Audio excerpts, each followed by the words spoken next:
Helo, shwmae a chroeso nôl unwaith eto I ddydd Mercher Cymraeg. Hello, shwmae and welcome back once again to Welsh Wednesdays. After a short break last week for Adult Learners Week, we are back with our Back to Basics series. This week, we are going to learn the days of the week in Welsh. Dyddiau'r wythnos yn Gymraeg.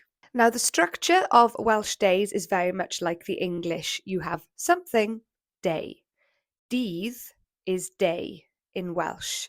Dydd, day. So just like we'd have Monday, we would have dydd llun.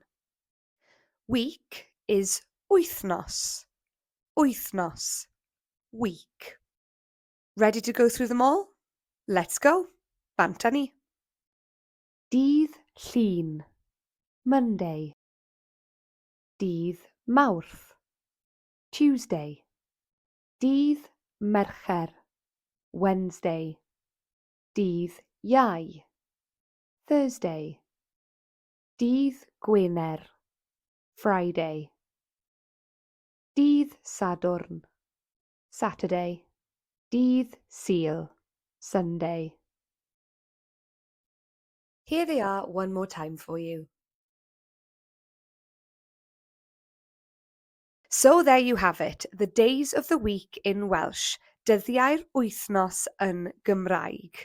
Join us next week for more Welsh Wednesdays. Hwyl am y tro. Ta-ra for now.